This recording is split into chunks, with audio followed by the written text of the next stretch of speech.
Hi hello നമസ്കാരം, ഏവർക്കും എന്റെ ചാനലിലേക്കും എന്റെ വീഡിയോയിലേക്കും വീണ്ടും വീണ്ടും വീണ്ടും സ്വാഗതം.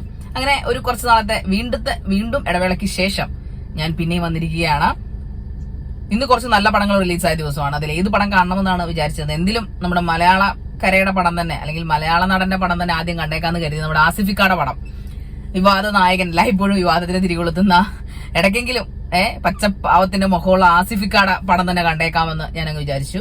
അത് മാത്രമല്ല, എന്റെ ടീസറും അതിന്റെ പോസ്റ്ററും അതിന്റെ ട്രെയിലറും ഒക്കെ കണ്ടപ്പോഴേ കാണണമെന്ന് വിചാരിച്ചിരുന്നതാണ്. സോ മറ്റു രണ്ട് പടങ്ങൾ ഉണ്ടായിട്ടും ഞാൻ നമ്മുടെ ലെവൽ ക്രോസിന് തന്നെ ഇറങ്ങാൻ തീരുമാനിച്ചു.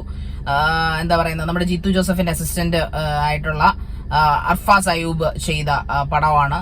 സോ നല്ല പടമാണ്. പറയാൻ ഒരുപാടുണ്ട്. കാരണം ഇതൊരു ആദ്യമേ തന്നെ അവര് ആ ടൈറ്റിൽ തുടങ്ങുമ്പോൾ തന്നെ, അല്ലെങ്കിൽ അതിനകത്ത് കാണിക്കുമ്പോൾ തന്നെ നമുക്ക് അറിയാം ഇതൊരു സോളിറ്ററി മൂവിയാണ്. ഇതിൽ ഒരുപാട് ബഹളവും കാര്യങ്ങളും ഒന്നും ഇല്ല എന്ന് നമുക്ക് മനസ്സിലാവും. അതിന്റെ ഒരു ഏകാന്തത തന്നെയാണ് അതിന്റെ ഒരു കോർ എന്ന് പറയുന്നത്. സ്പോയിലർ ആകുന്നില്ല. ഓഫ് കോഴ്സ് ഇതൊരു പ്രത്യേക പ്രമേയമാണ്, വെറൈറ്റി പ്രമേയമാണ്. ഞാൻ എല്ലായ്പ്പോഴും ആസിഫിനെ പറഞ്ഞിട്ടുണ്ട്.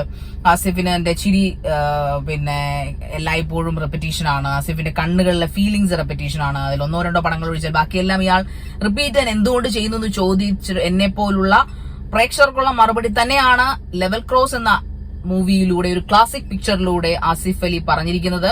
ഇന്നത്തെ ശരിക്കും തകർത്തിരിക്കുന്നത് പെർഫോമൻസ് വൈസ് അഭിനയിച്ച് തകർത്താടിയിരിക്കുന്ന ആസിഫ് അലി തന്നെയാണ്, ഒരു സംശയമില്ല. അദ്ദേഹത്തിന്റെ എക്സ്പ്രഷൻ എന്താണെന്ന് പോലും തിരിച്ചറിയാൻ പറ്റാത്ത ലെവൽ അദ്ദേഹം അഭിനയിച്ച് കളഞ്ഞു കേട്ടോ. കാരണം ഇതൊരു ത്രില്ലർ മൂവി തന്നെയാണ്, ഒരു സൈക്കോളജിക്കൽ ത്രില്ലറാണ്. പ്രേക്ഷകർക്ക് വട്ടായി പോകും ഉറപ്പായിട്ടും. പ്രേക്ഷകർ ഞാൻ ഒരു സൈക്കോ ആണോ എന്ന് തോന്നി, ഞാനൊരു സൈക്കോ ആണോ തോന്നും. പിന്നെ ഒരു ഏകാന്തതയാണ് പ്രമേയമെങ്കിലും ഒരിക്കലും നമ്മളെ ഒരു പോയിന്റിലും ഇത് ഫോൺ എടുക്കാനോ അല്ലെങ്കിൽ വായിക്കോട്ട ഇടാനോ സമ്മതിക്കാത്ത തരത്തിൽ ഓരോ മൊമെന്റും വ്യത്യസ്തമാണ്. 2 മണിക്കൂറേ പടമുള്ളൂ, 2 മണിക്കൂർ കഷ്ടി. പക്ഷെ അതിനകത്ത് 2 പാട്ടുകളുണ്ട്. ലാസ്റ്റത്തെ പാട്ടൊക്കെ പ്രത്യേക ഫീലാ കേട്ടോ.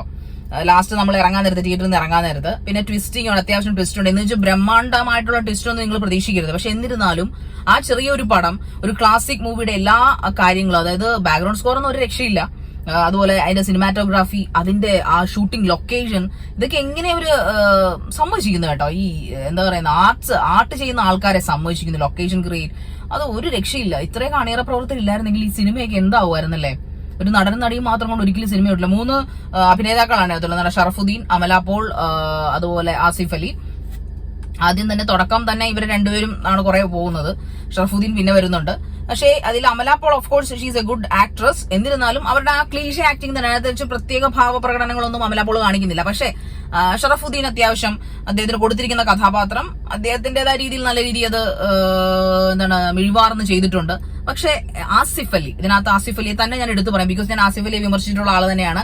ആ വിമർശനങ്ങൾക്ക് എന്നെ തന്നെ വായടപ്പിച്ചുകൊണ്ട് Asif Ali he's a learning actor എന്ന് പറയേണ്ടി വരും. കാരണം ഓരോ സിനിമയും അദ്ദേഹത്തിന് ചിലപ്പോൾ ഒരു പാഠപുസ്തകമായിരിക്കാം. അദ്ദേഹത്തിന്റെ കരിയർ അദ്ദേഹം പഠിച്ചുകൊണ്ടിരിക്കുകയാണ്. കാരണം സിനിമാ ബാക്ക്ഗ്രൗണ്ടിൽ നിന്നല്ലാതെ വന്നൊരു മനുഷ്യനാണ്. സോ അദ്ദേഹത്തിന്റെ ഒരു പേരെടുക്കുക എന്നുള്ള കാര്യമല്ല, പക്ഷെ പേര് നിലനിർത്തുക എന്നത് വലിയ കാര്യം തന്നെയാണ്. അതിന് ഭയങ്കരമായി ഹാർഡ് വർക്ക് ചെയ്യണം അല്ലെ. And I think he's A hard worker actor എന്ന് തന്നെ പറയാം, ഹാർഡ് വർക്കിംഗ് ആക്ടർ എന്ന് തന്നെ പറയേണ്ടി വരും. കാരണം അതുപോലെ അദ്ദേഹം ആ ഒരു മേക്ക് ഓവർ, അദ്ദേഹത്തിന്റെ മേക്ക് ഓവർ ആവട്ടെ, ഒരു ഗ്ലാമർ വേഷത്തിൽ നിന്ന് മാറി ഒരു ക്യൂട്ട്നെസ് വാരി വിതറുന്നിടത്ത് നിന്ന് മാറിക്കൊണ്ട് വളരെ റഫായിട്ടുള്ള ഒരു ക്രൂക്കഡ് ലുക്ക് ക്രിയേറ്റ് ചെയ്യാനും, അദ്ദേഹത്തിന്റെ ആ ലുക്കിൽ മാത്രമല്ല അദ്ദേഹത്തിന്റെ നടപ്പിലും എടുപ്പിലും അദ്ദേഹത്തിന്റെ സംഭാഷണത്തിലും അദ്ദേഹത്തിന്റെ നോട്ടത്തിലും പിന്നെന്താ പറയുക, ഇപ്രാവശ്യം ഭാവാഭിനയം കൊണ്ട് അദ്ദേഹം കാഴ്ചക്കാരെ, നിരൂപകരെ, അല്ലെങ്കിൽ ഇങ്ങനെയുള്ള പടങ്ങൾ ഇഷ്ടപ്പെടുന്ന ആൾക്കാരെ അദ്ദേഹം സന്തോഷിപ്പിക്കുക തന്നെ ചെയ്യുമെന്നാണ് എന്റെ ഉറച്ച വിശ്വാസം. തീർച്ചയായിട്ടും ഇങ്ങനെയുള്ള പടങ്ങൾ of course you must watch in theatre എന്ന് ഞാൻ പറയും. സോ നല്ല പടമാണ്, തിയേറ്ററിൽ പോയി കാണുക. നല്ല പടം എന്ന് ഉദ്ദേശിക്കുമ്പോൾ ഭയങ്കര പാട്ട്, ഭയങ്കര മാസ് കൊലപാതകങ്ങൾ, ഇതൊന്നും പ്രതീക്ഷിക്കാതെയും പടങ്ങളുണ്ടാവും. അതിന്റെ ഒരു ബ്യൂട്ടി ഉണ്ട്. ആ ബ്യൂട്ടി ഉണ്ടെന്ന് കരുതി തന്നെ നിങ്ങൾ പടങ്ങൾ പോയി കാണുക. ഇതൊരു പ്രൊമോഷനൊന്നും അല്ല, പെയ്ഡ് പ്രൊമോഷനൊന്നും അല്ല. പക്ഷെ പടം മനോഹരമാണ്, പടം നല്ലത് തന്നെയാണ്. ആസിഫിക്കയ്ക്ക് ഹാറ്റ്സ് ഓഫ്, നല്ലതായിട്ട് ചെയ്തിട്ടുണ്ട്. പടത്തിന് നമുക്ക് മോശമൊന്നും പറയാനില്ല. അതിന്റെ ചമയങ്ങളാവട്ടെ, സിനിമാറ്റോഗ്രാഫി ആവട്ടെ, ലൊക്കേഷനും പാട്ടുകളും, ഒരു പാട്ടൊക്കെ ഉള്ളൂ. ആ പാട്ടുമൊക്കെ, സംഭാഷണങ്ങൾ, ഡയലോഗ്സ് ഒക്കെ എന്താ പറയുന്നത്, ഇങ്ങനെ ഈ കാച്ചിക്കുറുക്കിയ ആ ഡയലോഗുകളൊക്കെയാണ് അതിനകത്ത് വെച്ചിരിക്കുന്നത്. ഒന്നും ഒരു വേണ്ടാത്ത ഡയലോഗുകൾ പോലും അതിനകത്തില്ല. അതിനകത്ത് നർമ്മ ഒരു കലർത്തിയിട്ടുണ്ട്. സൈലന്റ് ആയിട്ട് നമ്മൾ ചിരിക്കില്ലേ, ചിലതൊക്കെ ഉണ്ട് ചിരി വരും എന്നാൽ ചിരിക്കില്ല. അങ്ങനത്തെ നർമ്മങ്ങൾ കലർത്തിയിട്ടുണ്ട്. സങ്കടം, ഒരിറ്റ് കണ്ണീരെങ്കിലും ആ ഒരു പടം കണ്ടിട്ട് നമ്മുടെ ഹൃദയത്തിൽ എവിടെയോ തോന്നും. അങ്ങനെ ഉള്ള സംഭവങ്ങളുണ്ട്.